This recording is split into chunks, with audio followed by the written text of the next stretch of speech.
저희 앵커 브리핑으로 이어가겠습니다. 오늘의 첫 번째 키워드부터 보시죠. 네, 바로 이제 이분의 입을 주목을 해야 될 것 같습니다. 바로 첫 번째 키워드는 파월의 증언이라고 한번 말씀 한번 드려보겠습니다. 오늘 저녁에 또 청문회가 열리죠. 네, 뭐 다채롭게 이번 주에 열리는데 이제 우리나라 시각으로는 정확하게는 8일 00시 그리고 9일 90시 이렇게 8월 8일과 9일 날 이제 자정에 이제 발언이 있는데 8일 날은 상원 청문회 그리고 9일 날은 하원 청문회가 예정되어 있습니다. 사실은 이제 주요 내용들이 통화정책 관련된 부분들이겠죠. 어쨌든 미국 연방은행 관련된 부분의 총책임자가 바로 파월 연준 의장이기 때문에 그에 대해서 이제 상원과 하원에서는 이제 어떤 식으로 이제 통화정책을 이제 나타낼 것이냐 이에 대한 뭐 키포인트를 좀 보는데 가장 핵심적인 부분은 이겁니다. 지금 시장 자체도 뭔가 뚜렷한 상승폭을 나타내는 척하다가 조그마한 뭔가 부정적인 발언이 좀 쏟아지면은 상승폭을 반납하는 모습들이 좀 나오고 있지 않겠습니까? 오늘 미국장도 바로 그런 모습을 좀 보여줬었죠. 그렇기 때문에 아마도 8일과 9일 이틀 연속 잡혀있는 이 청문회, 이 증언에서 어떤 내용이 나올지에 대해서는 우리가 알 수는 없겠죠. 근데 여기서 가장 주목하는 배경은 바로 이겁니다. 지난번 발언에서는 파월 연준 의장이 디스인플레이션이라는 표현을 정확하게 표현했죠. 이 디스인플레이션 관련된 부분들이 지금 약간 후퇴할 가능성이 있을 것이다라는 부분들이 지배적입니다. 따라서 이에 대한 발언들이 과연 어떤 식으로 또 파월 연준 의장이 해석하면서 나타낼지 그에 따라서 미국 시장의 변동성이 다시 또 확대될 가능성이 있는데 어쨌든 그 전까지는 아마 다시 한번 박스권, 약간의 좀 재미없는 횡보 장세가 며칠은 좀 더 이어질 가능성이 있다. 이렇게 좀 말씀드리면서 첫 번째 키워드를 파월의 입, 증언이라고 표현해봤습니다. 네, 그리고 파월의 입에 주목하면서 시장의 흐름, 그 안에서의 힌트를 찾아가고 있습니다. 저희 두 번째 키워드 보도록 하죠. 네, 바로 이렇게 표현해드리겠습니다. 사실 두 달 전, 뭐 연말과 연초, 사실 신년 랠리 관련된 부분 나올 때도 제가 신년 랠리는 분명히 나올 것이다. 보넌토 가치에 따른 재후의 QE 개선 효과가 나올 것이라고 말씀드렸고 많이 올라갔죠. 근데 이제 제가 여기 뭐라고 말씀드리냐면 골디락스. 근데 골디락스라고 하면 모든 게 되게 좋은, 그러니까 뭔가 평화롭고 뭔가 다 좋은, 경제 지표가 다 좋은 건데 앞에다가 미니라고 좀 붙여드렸습니다. 미니 골디락스의 신호탄, 그러니까 정확하게 골디락스, 그러니까 저는 지금 시장을 개인적인 의견으로는 경기 침체는 안 올 것이라고 생각하고 있습니다. 왜냐하면 경제 지표가 너무나 좋습니다.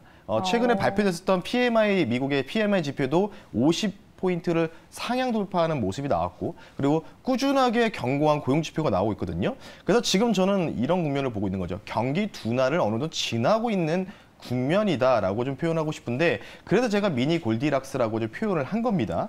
이 미니 골디락스를 볼 수 있는 배경은 바로 자료 화면을 통해서 간단하게 설명을 드리겠습니다. 자, 자료 한번 보시죠.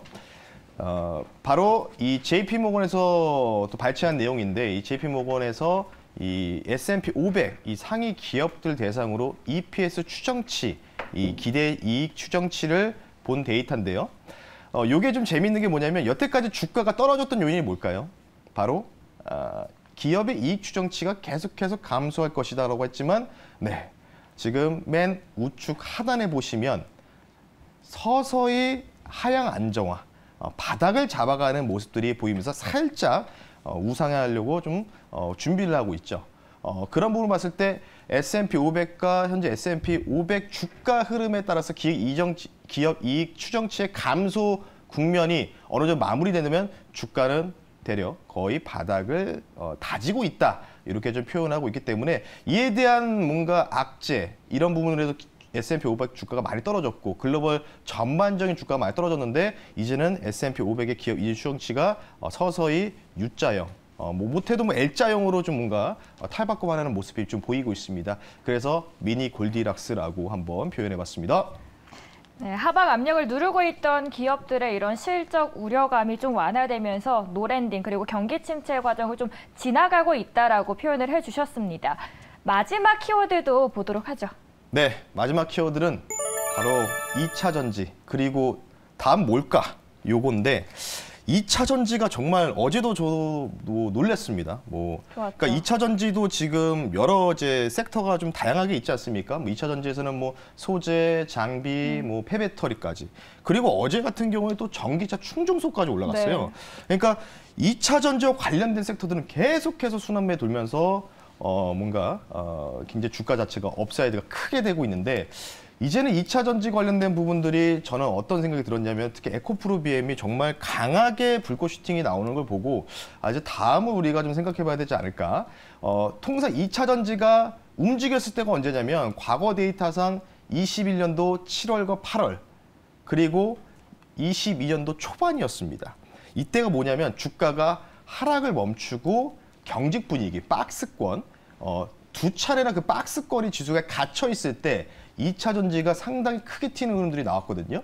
그리고 나서 몇 개월의 기간 조정 또는 가격 조정이 나왔느냐, 6개월에서 8개월가량의 기간 조정이 나오고 있습니다. 그래서 어제 그 2차 전지의 매수상에 대한 종목들의 수급을 보니까 대부분 개인 투자자들이 고점에서 매수하는 행렬들이 많이 지고 있다는 거죠. 왜냐하면 계속 갈 것이라는 기대감들, 그런 포모 현상들이 나오면서 주가 위치가 계속 상당히 퍼포먼스를 보여주고 있는데, 그럼 우리가 여기서 주목해야 될 부분들은 이 박스권을 뭔가 탈피할 수 있는 분위기, 2차 전지 다음 뭘까라고 했을 때 간단하게만 좀 일정들을 좀 언급해드리면 바로 두 가지가 있을 것 같습니다. 바로 이 성장 쪽에서는 이제 아직은 숫자는 안 나오지만 우주 관련된 부분이 있죠. 우주항공.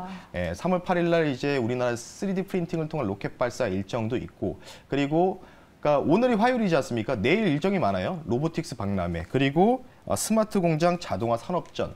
그러니까 지금 최근에 로봇주들도 많이 올라갔긴 했지만은 이 로봇주들 대비해서 2차 전지가 많이 올라갔기 때문에 그렇죠. 오히려 2차 전지 다음에 우리가 2차 전지가 쉬어갈 때 약간의 좀 눌림이 나올 때 오히려 로봇과 우주 항공 쪽이 오히려 강세를 보일 가능성이 있지 않을까. 그래서 잠깐의 주도주가 바뀔 가능성, 요거를 좀 우리 염두에 두자라고 좀 말씀드리면서 2차 전지 다음 후보군들 말씀드렸으니까요. 여러분들 관심 있게 지켜보셨으면 좋겠습니다. 그럼 2차 전지는 이제 좀 고점에 다다랐다고 보시는 거죠? 2차 전지는 이제 단기적인 이격 조정이 불가피한 이제 구간이죠. 사실은 지난주 목요일부터 그 흐름들이 나왔고 네. 오버슈팅이 나왔기 때문에 제 개인적인 의견으로는 약간의 좀 이격 조정이 필요한 단계가 왔다. 그러니까 좀 불을 좀 이제 식혀야 되는, 열을 좀 식혀야 되는 분위기가 좀 감지되고 있기 때문에 2차 전지는 계속 말씀드리지만 25년도까지 수요 공급이 맞단선에서 이 공급과 대비해서 이게 역전한 현상이 2025년도에 나타나기 때문에 그때까지는 무난하게 중장기 투자는 가능하다. 이렇게 좀 말씀 한번 드려보겠습니다. 에코프로를 시작으로 해서 소재, 충전소까지 이어지고 있는데요. 그 흐름이 이제 좀 고점에 다다르고 다음으로는 항공 우주 쪽도 보도록 하겠습니다. 네. 세 가지 키워드로 정리해드렸습니다. 앵커 브리핑이었습니다.